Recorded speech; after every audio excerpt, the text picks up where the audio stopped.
जय सिया राम। जय जय सिया राम।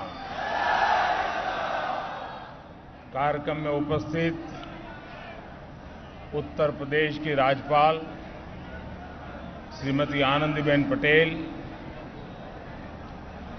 यहां के लोकप्रिय कर्मयोगी मुख्यमंत्री योगी आदित्यनाथ जी, सभी पूज्य संतगण,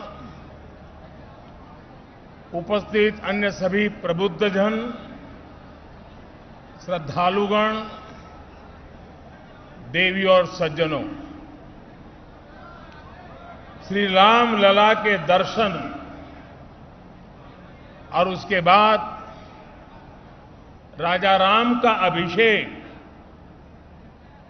ये सौभाग्य राम जी की कृपा से ही मिलता है।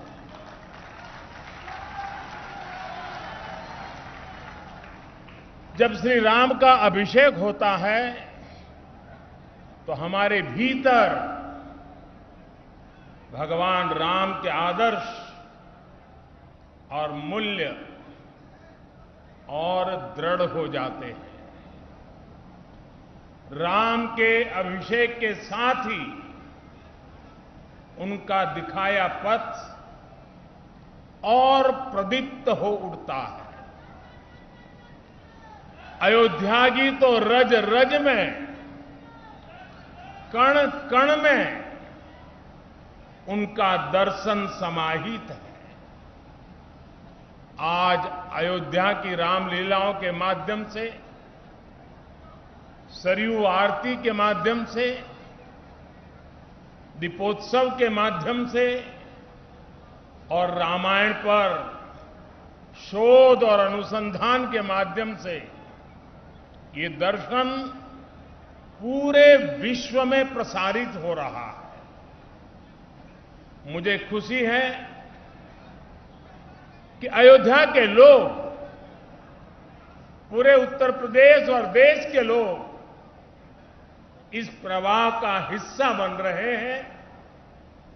देश में जन कल्याण की धारा को गति दे रहे हैं। मैं इस अवसर पर आपको, देशवासियों को और विश्व भर में फैले हुए राम भक्तों को भी हार्दिक बधाई देता हूं। मैं प्रभु श्री राम की पावन जन्मभूमि से सभी देशवासियों को आज छोटी दीपावली के पर्व पर कल के दीपावली की भी हार्दिक शुभकामनाएं देता हूं। साथियों, इस बार दीपावली एक ऐसे समय में आई है जब हमने कुछ समय पहले ही आजादी के 75 वर्ष पूरे किए हैं। हम आजादी का अमृत महोत्सव मना रहे हैं। आजादी के इस अमृत काल में भगवान राम जैसी संकल्प शक्ति देश को नई ऊंचाई पर ले जाएगी। भगवान राम ने अपने वचन में, अपने विचारों में, अपने शासन में, अपने प्रशासन में जिन मूल्यों को घड़ा, वो सबका साथ, सबका विकास की प्रेरणा है और सबका विश्वास, सबका प्रयास का आधार भी है। अगले 25 वर्षों में विकसित भारत की आकांक्षा लिए आगे बढ़ रहे हम हिंदुस्तानियों के लिए श्री राम के आदर्श उस प्रकाश स्तंभ की तरह हैं जो हमें कठिन से कठिन लक्ष्यों को हासिल करने का हौसला देंगे। साथियों, इस बार लाल किले से मैंने सभी देशवासियों से पंच प्राणों को आत्मसात करने का आह्वान किया है। इन पंच प्राणों की ऊर्जा जिस एक तत्व से जुड़ी हुई है वो है भारत के नागरिकों का कर्तव्य। आज अयोध्या नगरी में दीपोत्सव के इस पावन अवसर पर हमें अपने इस संकल्प को दोहराना है, श्री राम से जितना सीख सके सीखना है।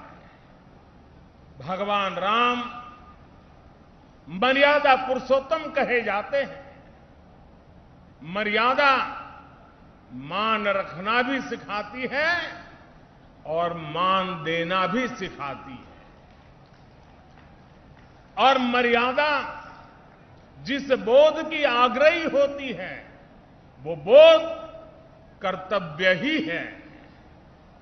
हमारे धर्म ग्रंथों में कहा गया है, रामो विग्रहवान धर्मः, अर्थात राम साक्षात धर्म के यानी कर्तव्य के सजीव स्वरूप है। भगवान राम जब जिस भूमिका में रहे उन्होंने कर्तव्यों पर सबसे ज्यादा बल दिया। वो जब राजकुमार थे तो ऋषियों की, उनके आश्रमों और गुरुकुलों की सुरक्षा का कर्तव्य निभाया। राज्याभिषेक के समय श्री राम ने एक आज्ञाकारी बेटे का कर्तव्य निभाया। उन्होंने पिता और परिवार के वचनों को प्राथमिकता देते हुए राज्य के त्याग को, वन जाने को अपना कर्तव्य समझ करके स्वीकार किया। वो वन में होते हैं तो वनवासियों को गले लगाते हैं, आश्रमों में जाते हैं तो मां सबरी का आशीर्वाद लेते हैं। वो सबको साथ लेकर लंका पर विजय प्राप्त करते हैं और जब सिंहासन पर बैठते हैं तो वन के वही सब साथी राम के साथ खड़े होते हैं, क्योंकि राम किसी को पीछे नहीं छोड़ते। राम कर्तव्य भावना से मुख नहीं मोड़ते। इसलिए राम भारत की उस भावना के प्रतीक है जो मानती है कि हमारे अधिकार हमारे कर्तव्यों से स्वयं सिद्ध हो जाते हैं। इसलिए हमें कर्तव्यों के प्रति समर्पित होने की जरूरत है। और संयोग देखिए, हमारे संविधान की जिस मूल प्रति पर भगवान राम, मां सीता और लक्ष्मण जी का चित्र अंकित है, संविधान का वो पृष्ठ भी मौलिक अधिकारों की बात करता है। यानी एक और हमारे संविधान अधिकारों की गारंटी, तो साथ ही प्रभु राम के रूप में कर्तव्यों का शाश्वत सांस्कृतिक बोध। इसलिए हम जितना कर्तव्यों के संकल्प को मजबूत करेंगे, राम जैसे राज्य की संकल्पना उतनी ही साकार होती जाएगी। साथियों, आजादी के अमृत काल में देश ने अपनी विरासत पर गर्व और गुलामी की मानसिकता से मुक्ति का आह्वान किया है। ये प्रेरणा भी हमें प्रभु राम से मिलती है। उन्होंने कहा था, जननी जन्मभूमिश्च स्वर्गादपि गरीयसी, यानी वो स्वर्णमयी लंका के सामने भी हीन भावना में नहीं आए, बल्कि उन्होंने कहा कि मां और मातृभूमि स्वर्ग से भी बढ़कर के है। इसी आत्मविश्वास के साथ जब वो अयोध्या में लौट कर आते हैं, तब अयोध्या के बारे में कहा जाता है, नवग्रह निखर अनिक बनाई, जनु धे अमरावती आई। यानी अयोध्या की तुलना स्वर्ग से की गई है। इसलिए भाइयों और बहनों, जब राष्ट्र निर्माण का संकल्प होता है, नागरिकों में देश के लिए सेवा भाव होता है, तो भी और तभी राष्ट्र विकास की असीम ऊंचाइयों को छूता है। एक समय था जब राम के बारे में, हमारी संस्कृति और सभ्यता के बारे में बात करने तक से बचा जाता था। इसी देश में राम के अस्तित्व पर प्रश्न चिन्ह लगाए जाते थे। उसका परिणाम क्या हुआ? हमारे धार्मिक सांस्कृतिक स्थान और नगर पीछे छूटते चले गए। हम यही अयोध्या के रामघाट पर आते थे तो दुर्दशा देखकर मन दुखी हो जाता था। काशी की तंगहाली, वो गंदगी और वो गलियां परेशान कर देती थी। जिन स्थानों को हम अपनी पहचान का, अपने अस्तित्व का प्रतीक मानते थे, जब वही बदहाल थे तो देश के उत्थान का मनोबल अपने आप टूट जाता था। साथियों, बीते 8 वर्षों में देश ने हीन भावना की इन बेड़ियों को तोड़ा है। हमने भारत के तीर्थों के विकास की एक समग्र सोच को सामने रखा है। हमने राम मंदिर और काशी विश्वनाथ धाम से लेकर केदारनाथ और महाकाल महालोक तक घनघोर उपेक्षा के शिकार हमारी आस्था के स्थानों के गौरव को पुनर्जीवित किया है। एक समग्र प्रयास कैसे समग्र विकास का जरिया बन जाता है, आज देश इसका साक्षी है। आज अयोध्या के विकास के लिए हजारों करोड़ रुपए की नई योजनाएं शुरू की गई है। सड़कों का विकास हो रहा है, चौराहों और घाटों का सौंदर्यीकरण हो रहा है, नए इंफ्रास्ट्रक्चर बन रहे हैं। यानी अयोध्या का विकास नए आयाम छू रहा है। अयोध्या रेलवे स्टेशन के साथ साथ वर्ल्ड क्लास एयरपोर्ट का निर्माण भी किया जाएगा। यानी कनेक्टिविटी और अंतर्राष्ट्रीय पर्यटन का लाभ इस पूरे क्षेत्र को मिलेगा।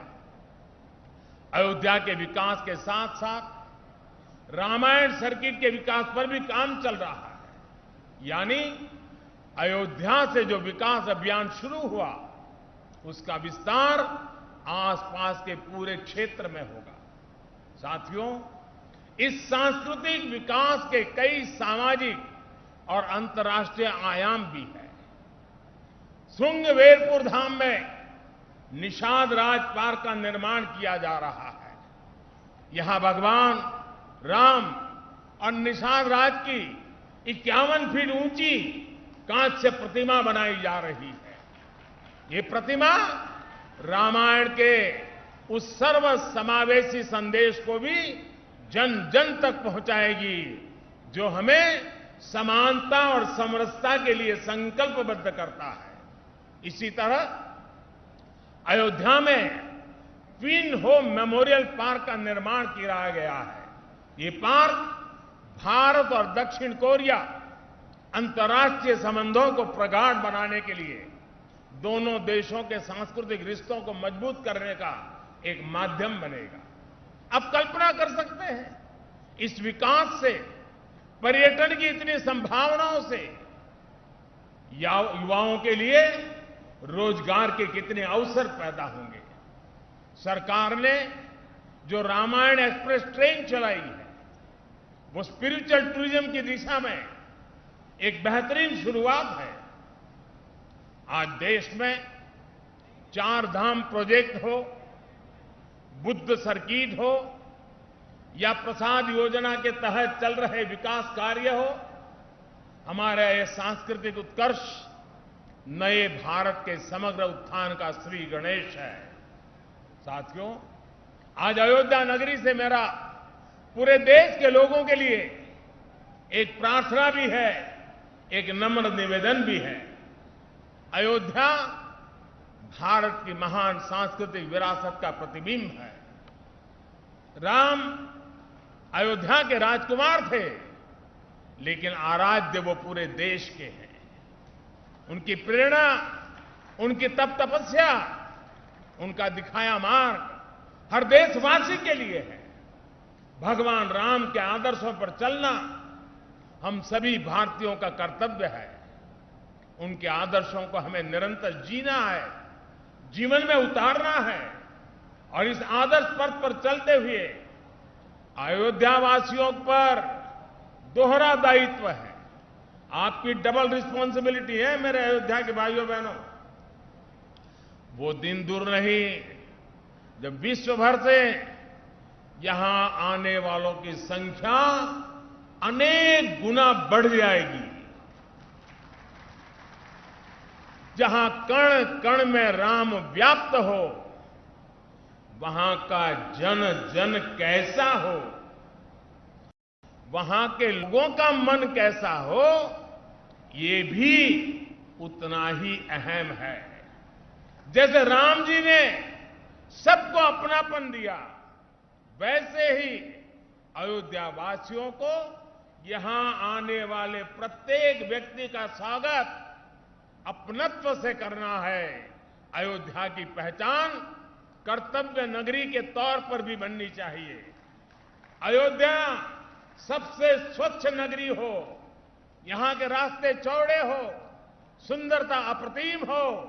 इसके लिए योगी जी और उनकी सरकार दीर्घ दृष्टि के साथ अनेक प्रकल्पों को आगे बढ़ा रही है, प्रयास कर रही है। लेकिन इस प्रयास में अयोध्या के लोगों का साथ और बढ़ जाएगा तो अयोध्या जी की दिव्यता भी और निखर जाएगी। मैं चाहूंगा कि जब भी नागरिक मर्यादा की बात हो, नागरिक अनुशासन की बात हो, अयोध्या के लोगों का नाम सबसे आगे आए। मैं अयोध्या की पुण्य भूमि पर प्रभु श्री राम से यही कामना करता हूं कि देश के जन जन की कर्तव्य शक्ति से भारत का सामर्थ्य शिखर तक पहुंचे। नए भारत का हमारा स्वप्न मानवता के कल्याण का माध्यम बने। इसी कामना के साथ मैं अपनी बात समाप्त करता हूं। एक बार फिर सभी देशवासियों को दीपावली की बहुत बहुत बधाई देता हूं। आप सभी को बहुत बहुत धन्यवाद। बोलो सियावर रामचंद्र की, सियावर रामचंद्र की, सियावर रामचंद्र की। धन्यवाद जी।